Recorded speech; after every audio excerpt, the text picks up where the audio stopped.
great. Thanks everyone for having me. And I guess, to say this at the beginning, like, please interrupt with questions whenever. It's fun to keep these things interactive. So I want to start with a sort of very big, very high level question, which is the question of how people learn. And, basically the sort of set of skills that people bring to learning problems and the set of modalities from which people learn things, even from the earliest days of life, is really enormous, right? When we're lying in the crib before we have the ability to interact with the world at all, we're sort of compressing what we've seen before, we're predicting what's going to happen next, and using this to build representations of the world. Once we gain the ability to interact with our environments, we learn a huge amount from interaction, from trial and error and experimentation and things like that. Once we understand a little bit about the social context in which we're embedded, that there are sort of other intelligent agents out in the world with their own goals that know things that we don't know, we learn a lot also by sort of observing them, and even, sort of people explicitly demonstrating things or pointing at things and things like that.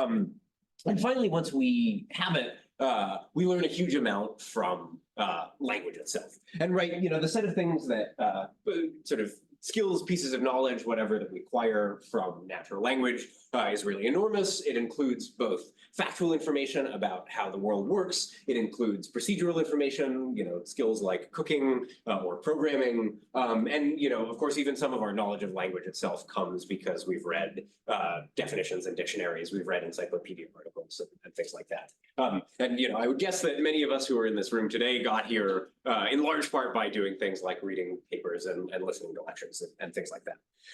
And so what this talk is going to be about broadly is ways of thinking about sort of what it means to learn from language, and ways in which this is, I think, still an open problem, even in the modern era of large language models, where in some sense all of the capabilities that the most capable AI systems today have come from training on huge text corpora.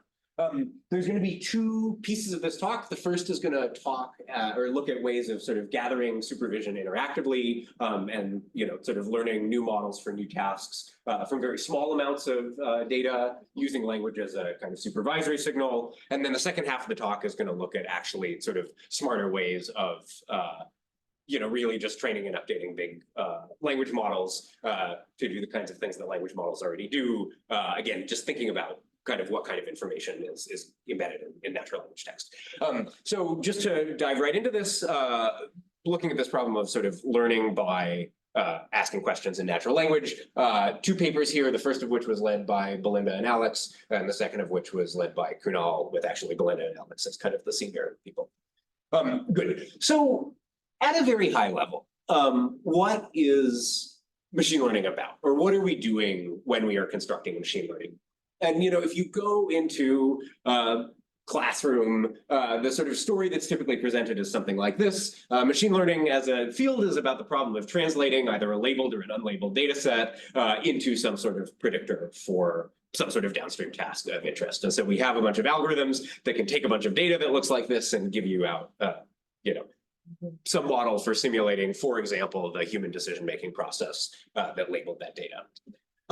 One of the things that has changed, maybe the single most significant thing has changed in the way that people think about machine learning problems kind of in the era of LLMs, is that there's now a different way of building a predictor for a task of interest. We no longer have to go out and collect a bunch of task-specific data. In many cases, it suffices to write down a sort of natural language description of the particular task that you're trying to accomplish and hand it off to some general purpose model that's been pre-trained on, for example, a bunch of instruction following tasks or a bunch of instruction following tasks and other things. And that this is now enough, in some cases, with some degree of reliability to automate whatever process you're trying to automate. But if we really think about maybe what the common theme is here, or what we're trying to get at, either by going through data or by going through prompts and instructions and things like that, what machine learning is about, what AI is about broadly, is taking whatever sort of fuzzy, possibly incompletely formalized or incompletely specified task that exists in a model builder's head and externalizing that, operationalizing that into some sort of automated decision-making system. And a lot of what is hard about this really is maybe not even stuff having to do with sort of details of learning algorithms or details of pre-training schemes or whatever, but with the fact that people don't always know or don't know how to anticipate or don't know how to fully specify ahead of time what problem it is that they're trying to solve and how to sort of fully specify that problem in a sort of sample efficient way and cognitive effort efficient way. And, I think certainly this has gotten better as we've moved from specifying tasks with data sets to specifying tasks with descriptions, but even doing this well, right? Being a really good sort of writer of descriptions for a language model requires a lot of things. It requires both a deep understanding of what it is that you're trying to do, and nowadays it requires a really deep understanding of these models themselves and the sort of idiosyncrasies having to do with how they actually sort of interpret instructions and interpret demonstrations and things like that.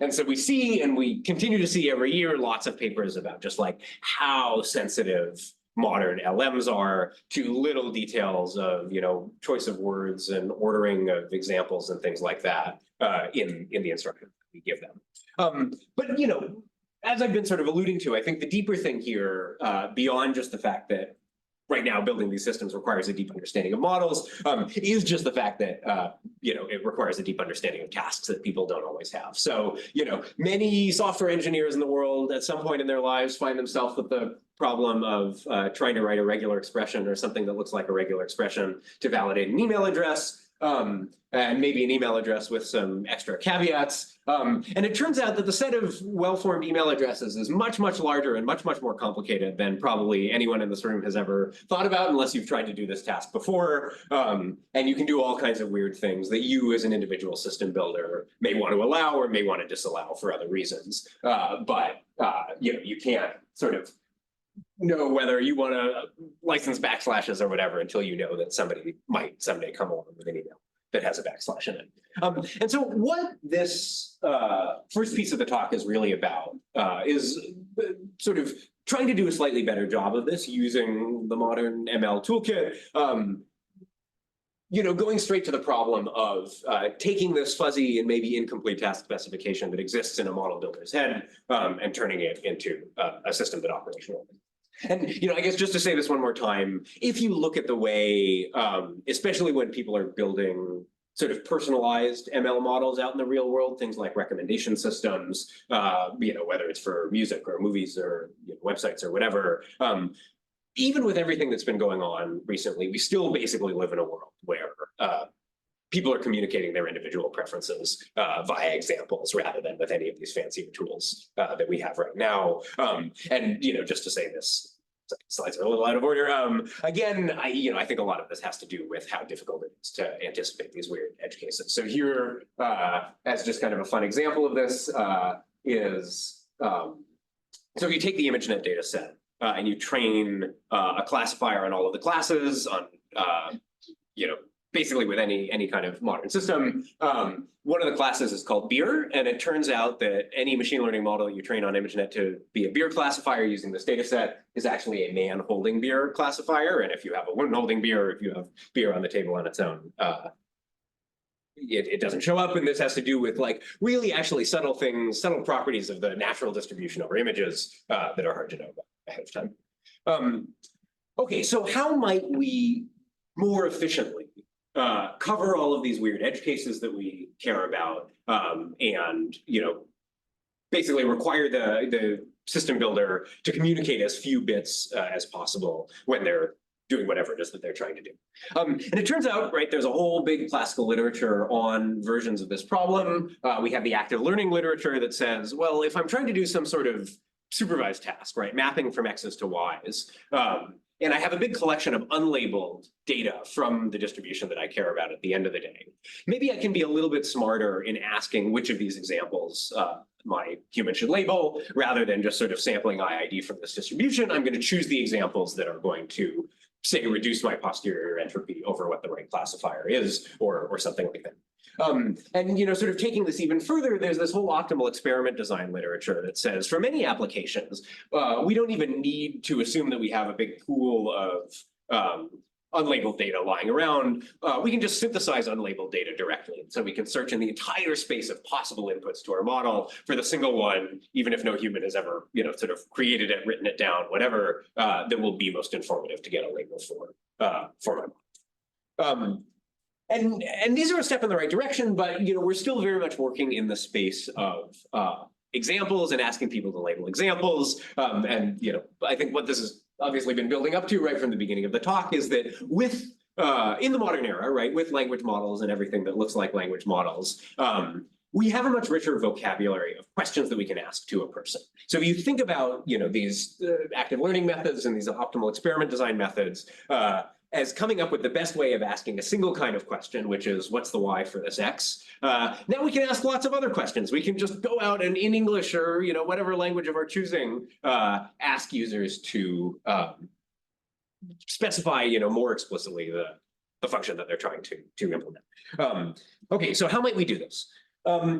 One incredibly simple, incredibly stupid thing that you can do is just take a big off-the-shelf language model and prompt it to ask a bunch of questions to a user, given some sort of minimal description of the task that you're trying to perform, right? So think here paradigmatically about things like content recommendation, right? Where we know every individual user is going to have a bunch of idiosyncratic preferences, so we can't actually bake the function that we're trying to learn in ahead of time, but we can say we're in a content recommendation domain. Here are the kinds of articles that we're going to need to evaluate later on. Language model go out and ask the user some questions. And what we're essentially going to get as a result of this process is something that looks like an interview transcript, where you have LM generated questions, user responses, follow on LM questions, that are generated sort of conditionally on those user responses. And this is what learning looks like now, right? Is that you can sort of literally just prompt a model to ask these questions. Having that interview transcript, you just paste it into a prompt somewhere and ask this model to make predictions about what the user is likely to want in new situations.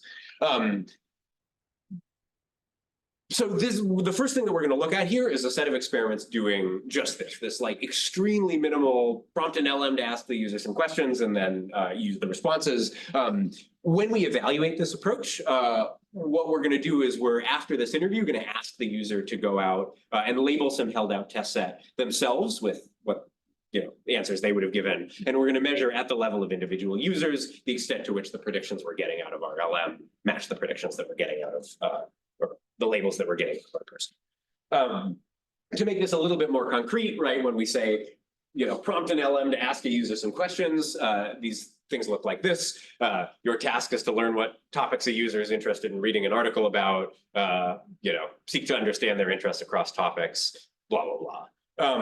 We can exert maybe a little bit more control over what this learning process looks like by suggesting in this instruction for the LM that it produce questions of a particular type, either sort of fully open-ended questions or questions that have binary answers, or maybe even sort of synthesized single examples to ask questions about, more in this kind of optimal experiment design mode.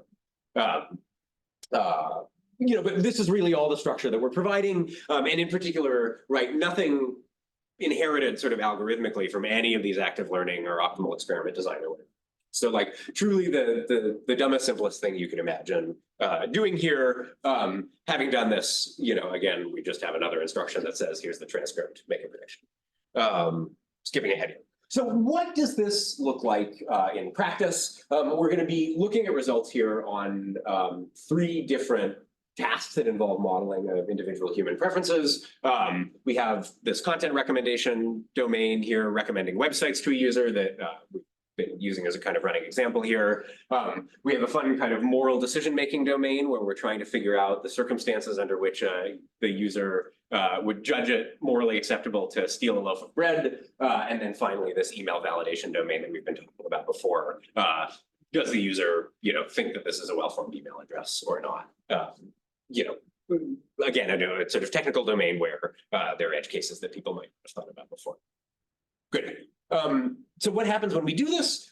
It turns out that in the email domain and the content domain, not this moral reasoning domain, you do actually get sort of noticeable measurable improvements, both over standard supervised learning, sampling articles at random from the internet, active learning methods that are adaptively choosing which articles to get labeled, and prompting, where the user's just given the same amount of time to write their own natural language description of their preference function, as we're giving them to have these sort of back and forth conversations with the LM here.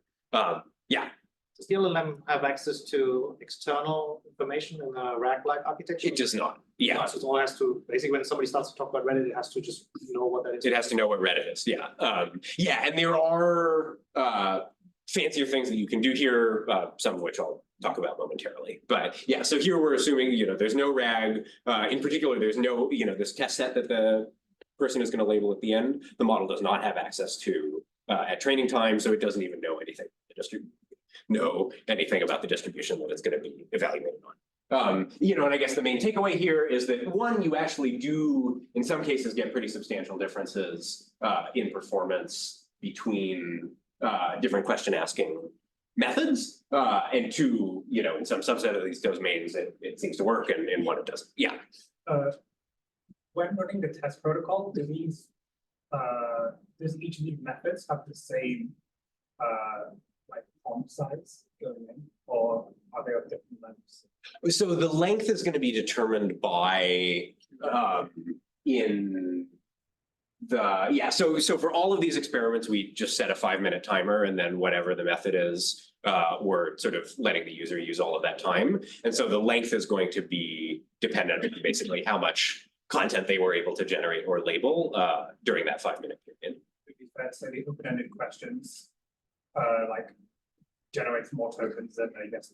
I think they actually generate fewer because, and we'll see not quite this, but a proxy for this in a minute. People can answer the yes/no questions pretty quickly. They can answer, it takes them longer to answer the generative questions, even though the answers are longer. Like most of the tokens wind up coming from the questions rather than from the answers.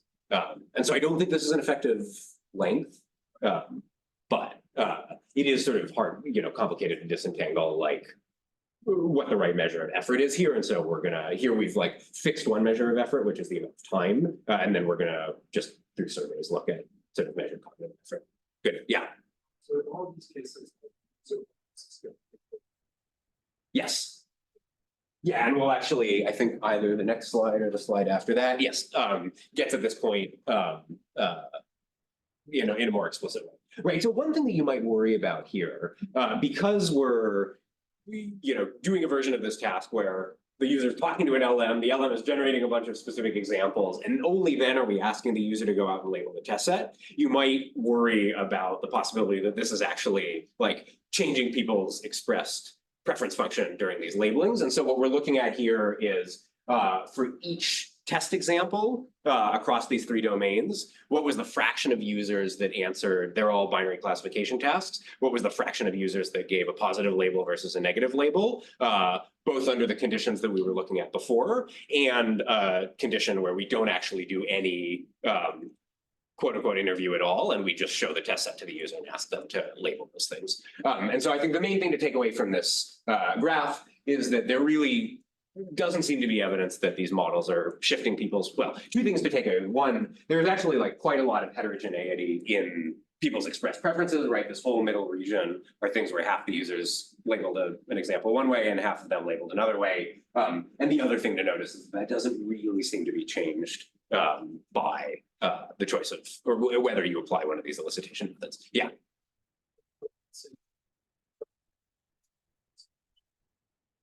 One control loop that doesn't see that all.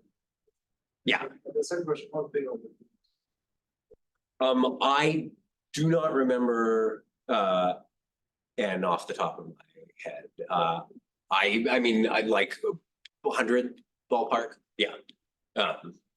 Yeah, and these are all users on Prolific, which is one of these crowdsourcing surveys, and with the usual like attention checks and validation and all that. Yeah. So of those dots on that graph, which ones are actually in the control group?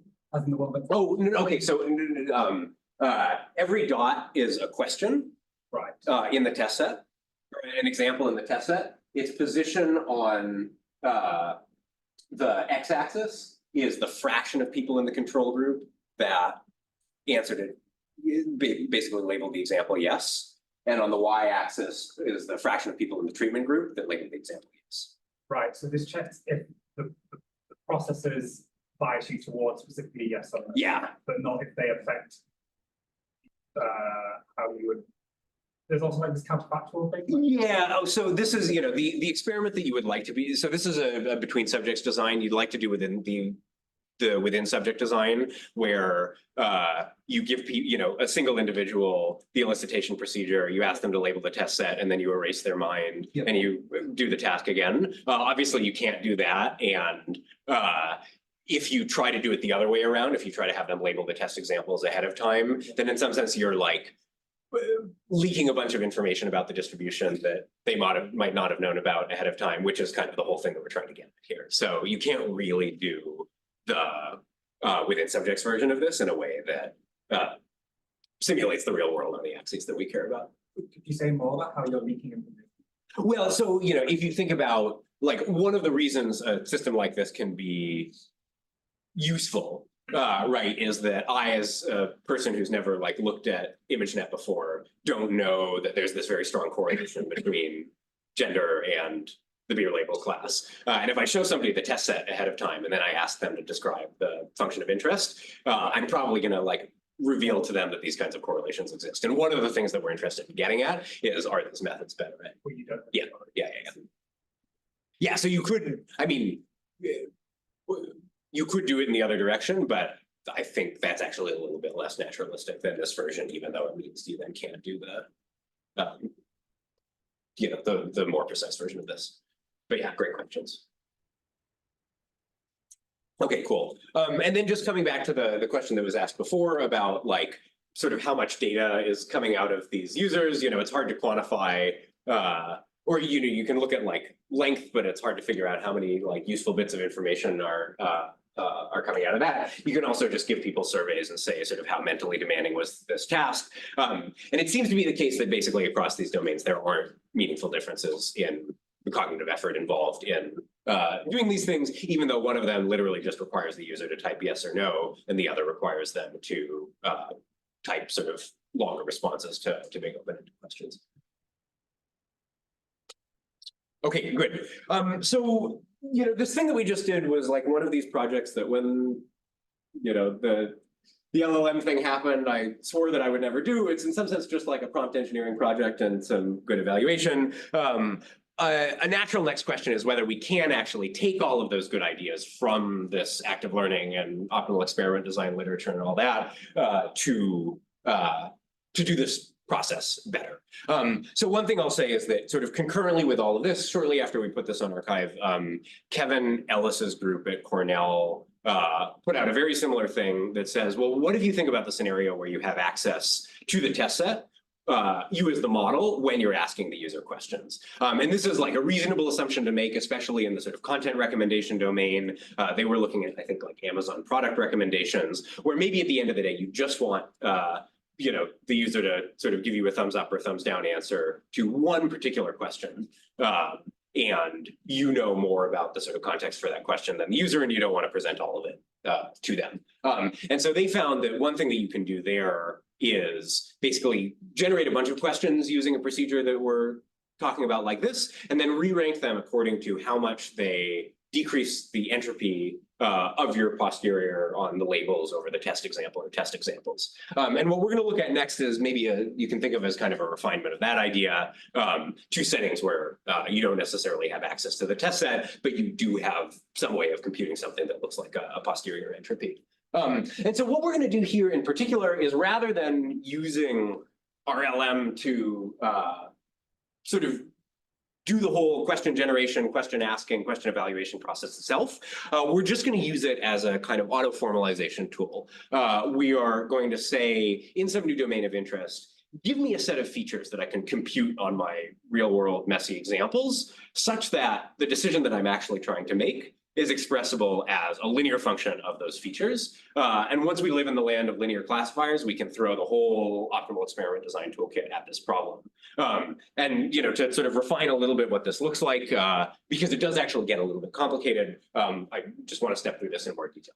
So the first thing that we're going to do, like before, is pick up an LLM and prompt it with a question that looks like this. What are 10 potential features that a user might consider when picking an online article to read and generate things ranked in order of importance for some average user? And this is going to define now a feature space in which we're going to solve this classification problem. And we can even, I think, for all the experiments I'm going to show here, we assume that the preferences on top of those features start out as just like uniform, but you could probably do something smarter here in putting priors on top of these things as well.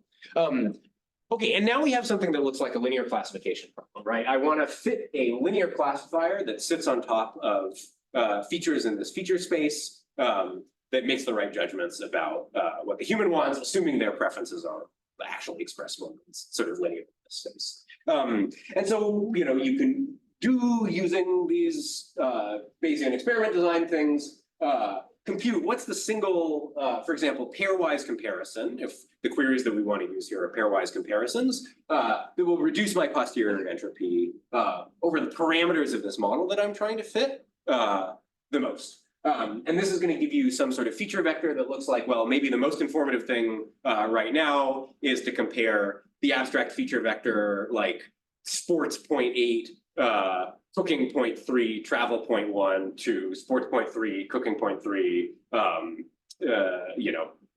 formality 7 or something like that. And if you do this, and so you can do this and you can get these feature vectors. You can, of course, just take these abstract feature vectors and present them to your user and ask the question about those feature vectors. People are really terrible at this, right? If you ask a person, do you prefer, formality 0.7 or sports 0.8, they'll say, I have no idea what you're talking about. But here's a place where we can now go back to these sophisticated language generation systems that we have and say, render for me an example of a real world article that exhibits these features to this particular degree, and ask the user actually just to express, sort of compare their preferences, express their preferences as pairwise preferences in that space instead. Yeah. How do you kind of measure the reliability of the generated articles with respect to like the granularity of the features? So if you have like a 0.1, 0.2, yeah, like even the best LLM would just make 0.2 formalist the same as 0.3 formalist. Yeah. That is in fact basically what happens, and for most of what we're going to look at today, that's enough to get kind of high level judgments, is like, a whole lot, like a little, or really very little at all. Like working with myself, it's like you basically have 3, it's like neutral, negative. Yeah, yeah, and I think you could do more sophisticated things here with, one important thing to notice about this stage is that you're going in the sort of forward direction from feature vectors to real articles. At test time, we're going to have to go in the opposite direction because we don't get to control the test set. We're going to have to go from articles to features. You could enforce that those things round trip. You could add, sort of then extra penalties in fine tuning a model or optimizing a prompt or whatever to make sure that you do get greater variability in those things and that they're consistent in both directions. We're not doing any of that.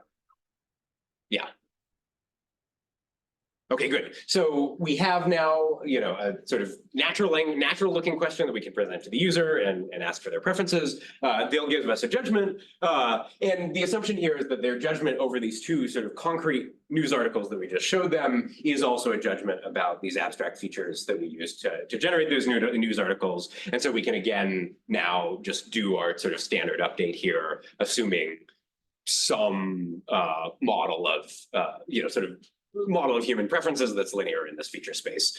Here we're using a Bradley-Terry model, but you could, again, do kind of anything here. Good, and then coming back to the point that was made before, at test time, we're going to need to make predictions about how users are going to respond to new articles. And here we have to go in the opposite direction from what we did at training time. We have to go from articles to feature vectors rather than the other way around. But again, this is something that we can do just kind of with an off-the-shelf model.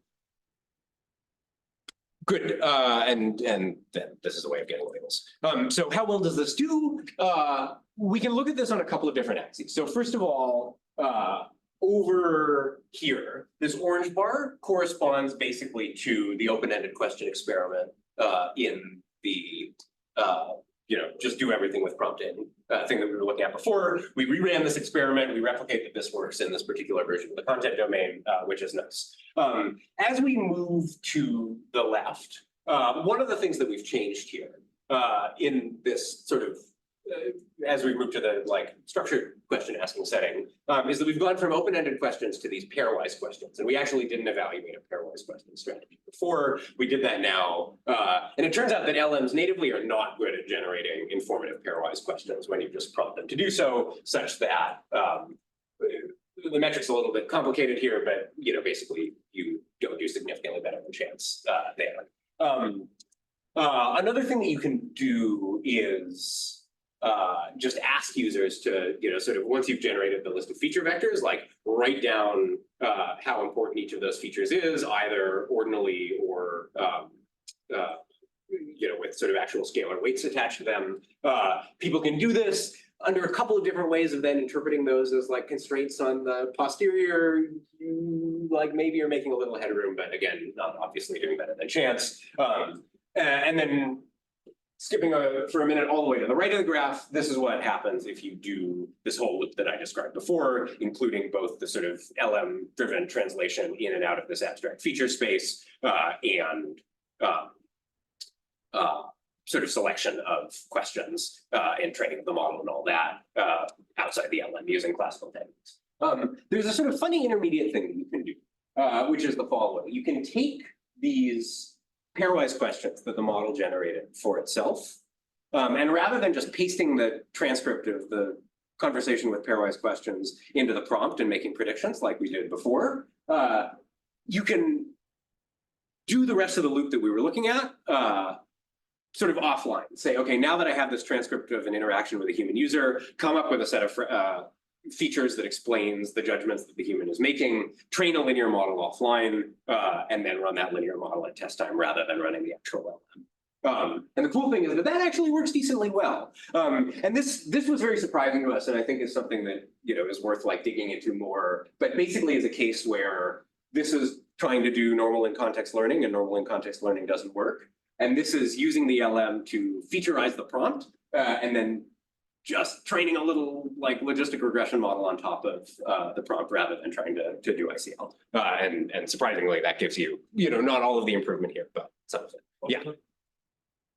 What are the numbers of the y-axis? Oh, yeah. Okay. So what this is time integrated delta accuracy. So what we're looking at is for each user, how good was the, as a sort of a function of how much time has gone by in the conversation, how much did our guesses at their labels improve over the accuracy of our guesses at the very beginning of the conversation, if that makes sense. So if we plot, something I can draw on here, I guess not. Oh, over here, great. So if you, for an individual user,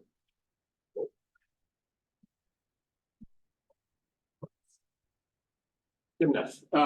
So if you, for an individual user, say, post hoc, we have their labels for the test set. And so we can say, with my 0 feature vector, if I'd used my 0 feature vector to label the test set, maybe it would have gotten, 50% accuracy. And over time, as we're updating our feature vector, as we have more interactions, you hope to see that the accuracy of your predictions on what they will eventually do. The test set looks like this. The tricky thing here is that different users start off in different places on this graph, just because some people have weirder looking preferences than others, and so you have other curves that look like this. And so what we're showing on these bars is the area under this curve, averaged across users.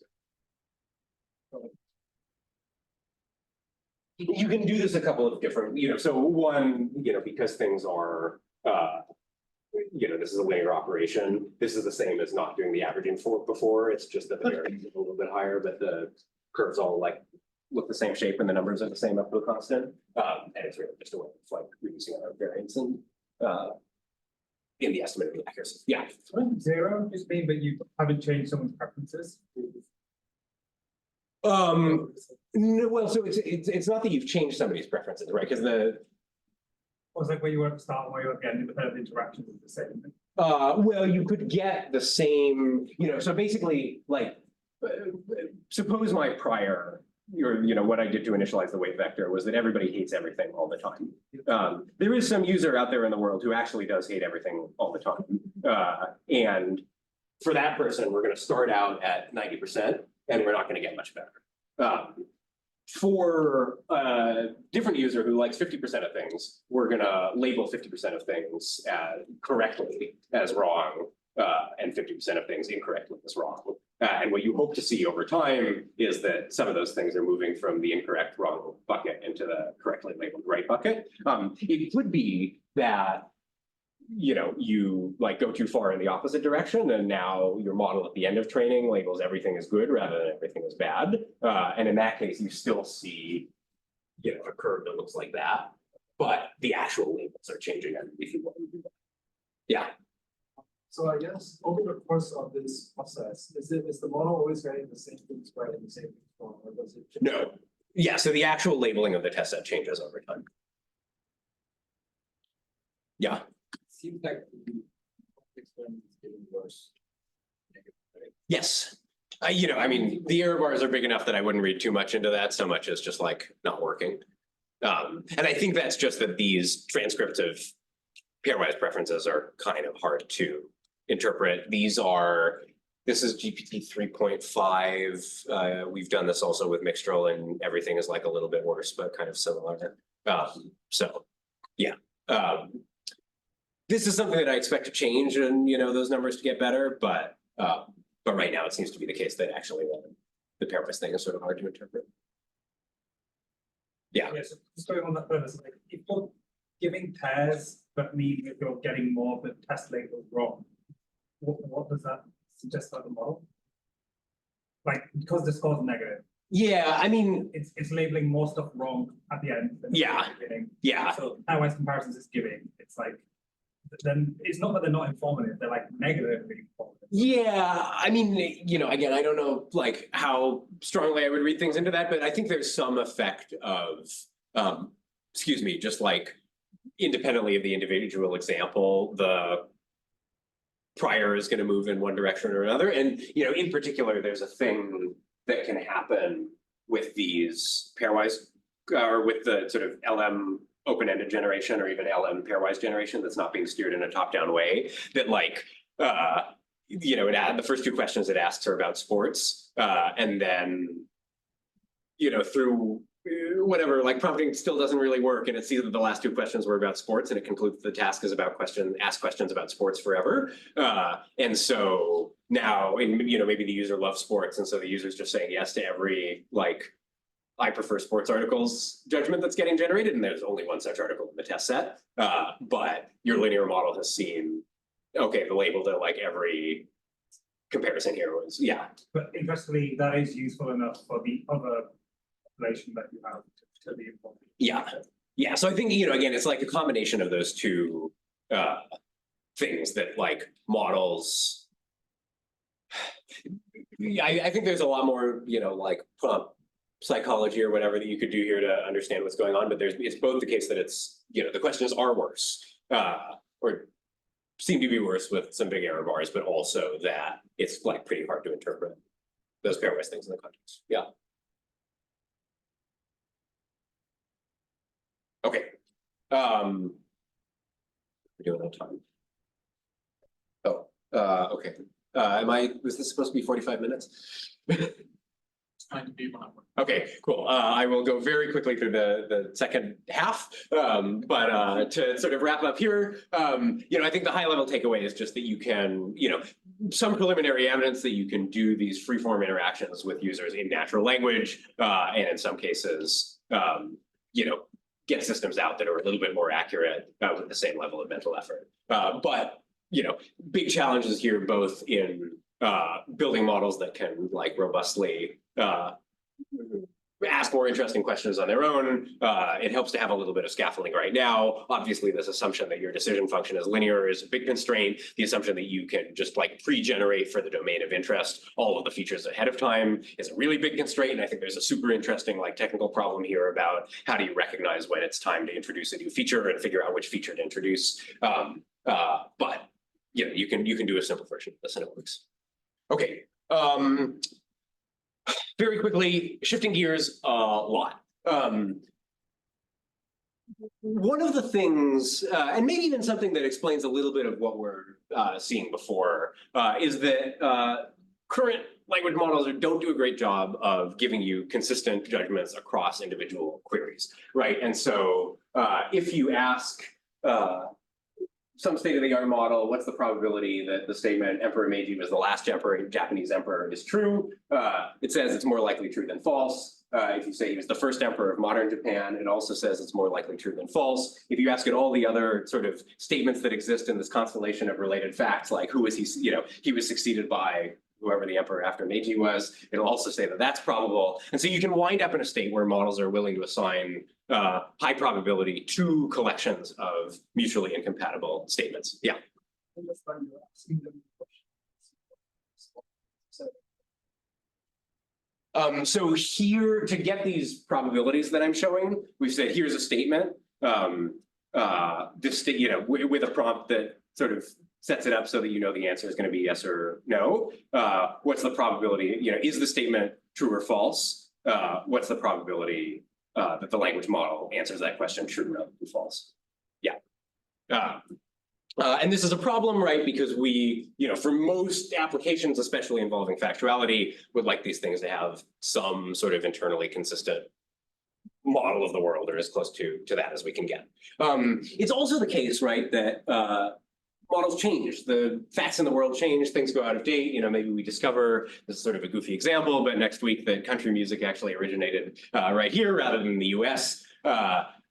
We would like to be able to do something to an LM such that as soon as I see the statement country music originated in the UK, it knows that the probability of this thing, where did country music originate, blah, blah, blah, should also increase, and that this, you know, whole sequence, right, for a little fact verification task or something should be reduced in probability in light of this new information. And it's pretty well established at this point that you don't get this for free just by fine-tuning on new information as it comes in. And so there was a sort of very clear demonstration of this from Berglund et al., I guess earlier this year, where they've constructed this data set where you know, provide a bunch of facts to a model, like Daphne Barrington as the director of A Journey Through Time, and then you ask the model both, who is this person, and you're supposed to get the answer about the director out, and who directed the movie, and you're supposed to get the person out. And what they find is that pretty consistently, when you know, the entity that's mentioned at the beginning of the new piece of information is also the entity that's mentioned in the question. Models do a great job at answering the question. When the entity that's mentioned at the beginning of the new piece of information is supposed to be the answer rather than the question, models do not do a good job of this. And I think some evidence that this is showing up, this is from the same paper, in real models, where you can ask them who's Tom Cruise's mother, and it knows who Tom Cruise's mother is. You can ask it who the mother's son is, and it says, I have no idea who this person is. I don't think their child is famous or noteworthy at all. So how might we get around this? There's a bunch of work at this point out there on these sort of model editing, either in sort of weight space or in representation space, where rather than updating models with new information by just fine-tuning directly on that information, you construct some little model that sits off to the side and proposes direct updates to the parameters of the model that you're trying to change in order to incorporate this new information. And that's one way of handling these things. Another thing that you can do here is just move over to the retrieval-based world, where you say, as new information comes in, I'm not going to try to change my base model at all. I'm just going to put it in some external document store and retrieve it as necessary. And as we're going to see in a minute, like, these techniques are certainly better than fine-tuning, but they definitely don't get us all the way to solving this problem. In particular, even with all these model editing techniques, you really don't get much more than sort of propagation of updates at the paraphrase level, you still see the kinds of problems that we were seeing on the previous slide, where like logical consequences of the new fact don't get uniformly updated across a model. And in these retrieval-based models, they work as long as you can retrieve the right thing, and as long as you can be sure that you have gotten rid of anything that you might not want to accidentally retrieve once it goes out of date. And these are still very difficult properties to enforce. And so what we're gonna hopefully very briefly ask here is there something else we can be doing? Is there some other way we can be training these models that make these procedures work? And I think there's a way of asking this question even about what happens at pre-training time and not just when we want to make these updates. How do we build models that don't just sort of imitate their data, but learn from the like actual semantic content of their data? And thinking all the way back to the beginning of the talk, talking about like learning things from dictionaries, for example. If once in your life you encounter the sentence, a wug is a four-legged mammal that lives in the Regent's Canal or something, and you happen to remember that fact, you are immediately going to assign high probability to all of the logical consequences of that thing, even though you've just seen this one sentence about this word wug that maybe you would never encountered before. Current LMs don't do that, right? And if you have a word that's defined once in your training set, you are absolutely not going to, sort of learn to appropriately generate that word and incorporate into your broader model of the world. And we would like models that have this property. We'd like models that can sort of read something once and understand what the consequences are. And one sort of way of maybe getting into this and moving towards models that, or training procedures, I guess, that give us this property is to notice that even if models are bad at, sort of being logically consistent globally, they're actually quite good at recognizing, or I should say in this country, they are very good at recognizing those logical inconsistencies when they exist, right? So if I ask, on one hand, is this true? And on the other hand, is this true? And is it possible that these two statements are both true at the same time? Models will say, well, these two statements can't both be true at the same time. This is very complicated, right? This is not even really strict like logical contradiction here. There's a bunch of other background knowledge that you need to bring to bear in order to recognize that it's probably not the case that these things are both true at the same time. So everywhere we have implication and contradiction on these slides, put some scare quotes around those things, but at least recognize that they're unlikely to both be true simultaneously. And what this suggests is that one way of sort of training models in a way that like reflects the global implicational structure of our data might be to do something like this. Oops, the labels are messed up, but hopefully this will be fine. If I have a model that I've already trained and I want to make its judgments across contexts more sort of internally consistent with each other, maybe with the goal of with the expectation that if models become more internally consistent, they'll also become better at telling the truth.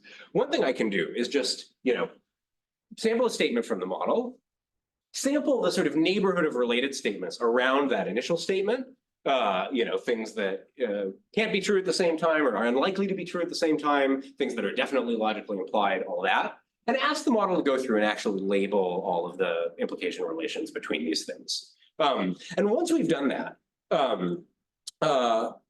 now we can, maybe internally to the model, but in all the experiments that I'm going to show here, using some sort of offline solving procedure, figure out which subsets of these things are marginally most likely to be true. If I have to commit to like a logically consistent core of these generated statements, which set would I pick? And this is, a sort of standard algorithmic thing that we have really good off-the-shelf tools for. If these little sort of graphs of related statements are very small, you can even just exhaustively do these things. And here we might find that, okay, this is the most marginally probable logically coherent set of assignments of truth values to these statements. Now, this step is something that several people have proposed, I think for a few years now at this point, as an inference time procedure of getting better predictions out of models on like QA tasks. That when I'm trying to answer a question or something, I should generate everything that I know in the neighborhood of that question and reason about. And what we're proposing here is that this is also something maybe that you want to do at training time. And then once I've, in the neighborhood of this particular question, gone out and figured out what's actually likely to be true and or the statement, what's actually true and actually false, now I have a bunch of data that I can use to fine tune my LM that, you know, is more likely to reflect the sort of real underlying state of the world, and which I know to be internally consistent. And so you can do this, and here we are, you know, once we've done all of this sort of generating of related statements, we are just going to do straight up normal fine tuning. And just to make the point that you can actually do this both for the sort of unsupervised version of this problem and for the supervised version of this problem. So if I have an LM and I want to just like pick it up and shake it and make it more consistent, I can just sample statements from the model itself and do this. If I'm trying to apply an update, I take my new update, I pin its truth value to 1, I know it's true, and then I do all of this reasoning around it, and I figure out what, you know, new things the model needs to assign high probability to, what existing things that it currently assigns high probability to, it ought not to anymore. Good, and yeah, I guess just to go very briefly through the results, this actually works quite well. So here for this unsupervised refinement task, we're evaluating on fact-checking data set from some folks at UT Austin. And, you know, if you just give models the fact-checking task in its kind of native form, they get 70% accuracy or whatever. I think these are all Llama 8 billion models. If you sample a bunch of statements from the model and then just like fine tune on all of those things without additionally, you know, sort of doing the check for correctness, this actually gives you some improvements. If this is surprising, think of it as basically like distilling down information about the fact that we're now doing this, something that looks like a fact verification task, and the model should like allocate more capacity to just things that look structurally like this problem. And if you do what I was describing before, you get substantially better results there. In the interest of time, I'm going to skip through this. Maybe the interesting thing here is just that the results in this table contain pairs of sentences that where one is true and one is false, and they differ from each other in a kind of minimal way. And after applying this procedure, you get both improvements in the accuracy on this sort of hard set, but maybe more importantly, greater sort of consistency in the logical judgments that you get, that the fraction of statements where you say they're both true or they're both false goes down. Good, and then finally, you can also use it for these kinds of editing applications, and here, especially, it does like much, much better than either the retrieval-based things or a couple of different flavors of parameter editing things. And I think the main reason for this is that you can just go to the model and say, generate all the 2 or 3 hop or whatever implications of this particular statement, and this gets you, you know, much broader coverage in terms of how well these edits propagate. And finally, if we go back to this like data set that we use to motivate the entire thing, where we just have sort of flipped versions of relations, you surprisingly don't actually solve this data set. There's still a huge amount of improvement here, and we're still trying to figure out sort of exactly why this doesn't get you all the way, but substantial improvements over sort of normal supervised things. Okay, and I guess that's all I'll say about this in the interest of time, but happy to talk about it more. High-level takeaways here are that pre-trained LMs, you know, at least once they're at the scale that they can do this kind of logical inference thing, are actually quite good at taking training data and in inference mode, generating all of the implications of that training data, even though in sort of training mode, when you run SGD, you don't assign high probability to all those things that you would generate instead. And knowing this fact, right, knowing that we can sort of solve this problem at inference time, but not at training time, we can develop procedures for basically for free bootstrapping from a little bit of factual data, either that's new or that's existing, to build models that really like get a little bit closer to modeling logical implications of everything in the training data. Yeah. This would seem like a 1 or 2 order of magnitude increase in training data if you did this. Yeah, so if you wanted to do this everywhere at training time, you would probably be in trouble. Well, I mean, I'm wondering whether whether big AI companies already incorporate. Oh, I would not be surprised if OpenAI is doing. I mean, certainly there's a lot of people who are interested in synthetic training data. How much of that is happening sort of totally internally here, or in exactly the way that is described here? I don't know, because we don't know a lot about what's going on in industry. I would say empirically, right, like these problems of consistency are still very much problems, even in the biggest models that are out there right now. That would make them haven't done this. Or at least that, whatever, yeah, I mean, I also don't want to claim that like the version of the thing that I've described right now, like totally solves the problem, but I think one of the interesting things there is that my sense is that the really big models are compute bottlenecked rather than data bottlenecked. And, I think this is something that's going to change in the next couple of years, but it's like not clear to me that OpenAI, if they could, increase by an order of magnitude the size of their training data, would actually be able to do anything with that. This is, and, Tim probably knows more about these things and can't say them, but, I think we're like soon going to be in the regime where this kind of thing is useful, or this and, a million other strategies like this are useful. I'm not sure we're there just yet. Yeah.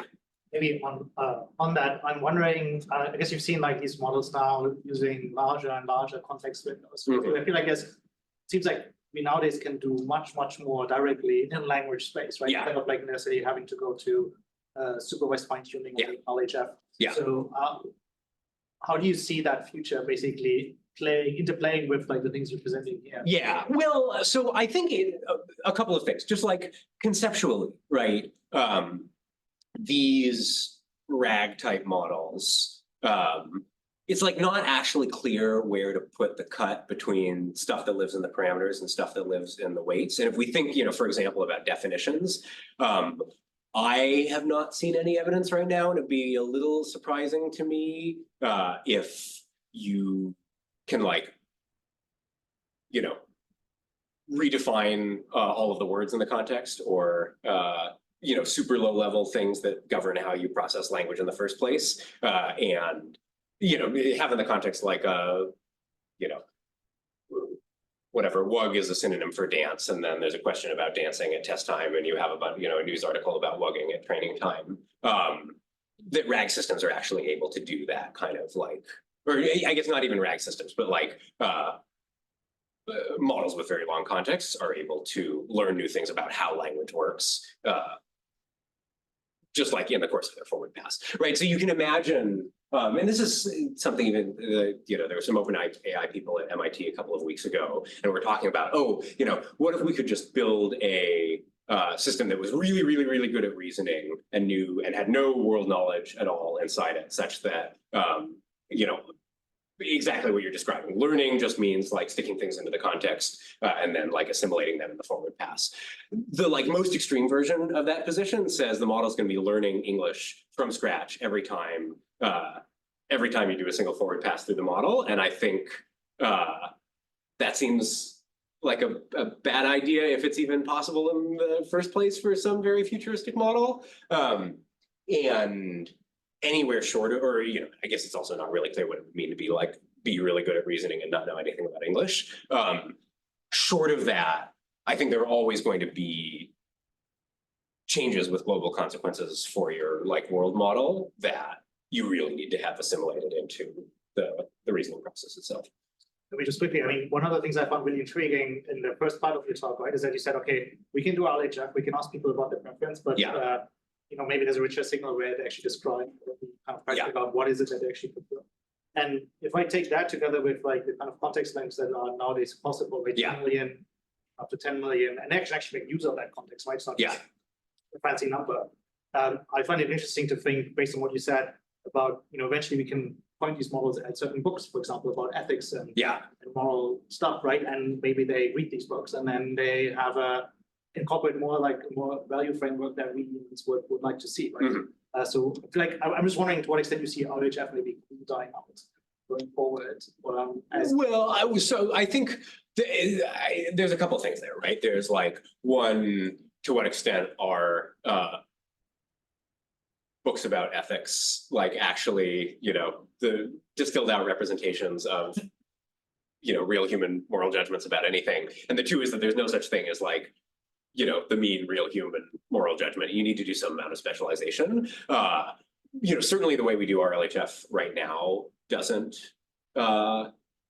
it just gives you one model that's doing one thing, and you see, right, a lot of tension in these things already. Like, the anthropic people talk about, use like sycophancy to talk about this phenomenon whereby models adopt the moral stance that they infer users are likely to have themselves. That feels like a little too anthropomorphic and too strong a thing right now, but some version of that is clearly going on.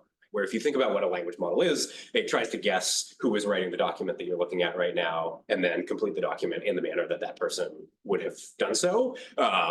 It seems pretty clear that RLHF doesn't totally remove this behavior. And I think that motivates both the need to do things like this, right, where there is some fact of the matter about how the world is, that you as an individual user of this model might want it to just like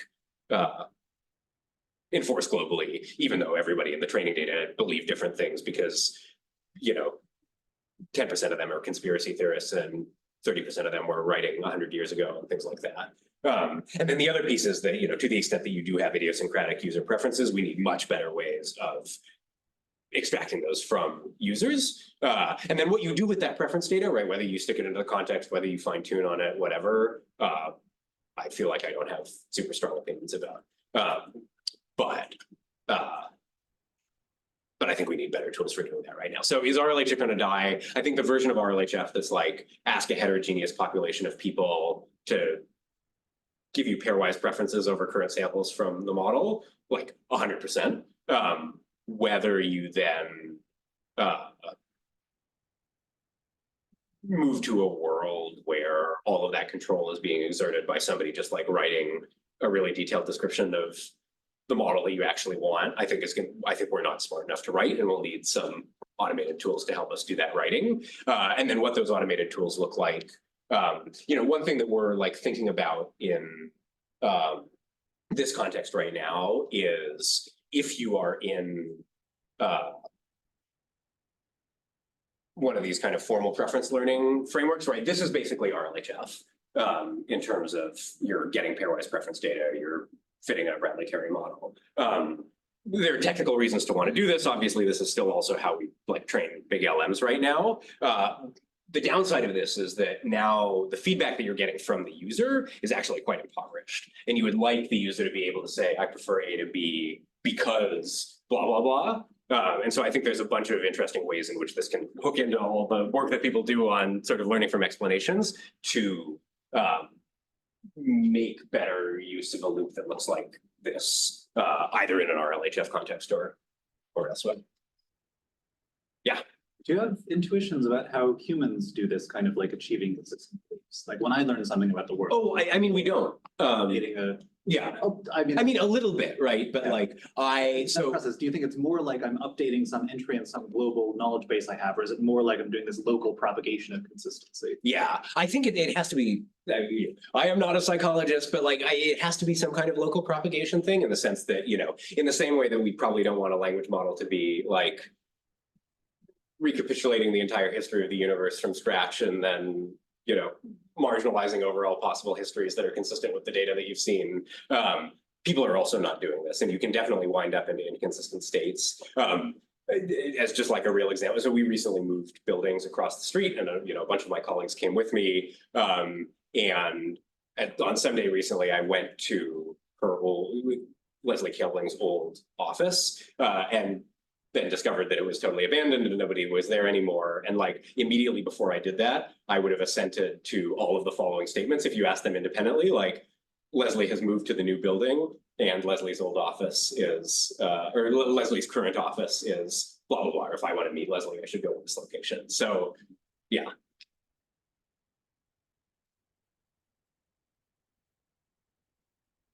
Okay, and that was, skip all the way to the end here. All I had, as always, all credit to the students and trainees who did the real work here. But yeah, and thank you for your time.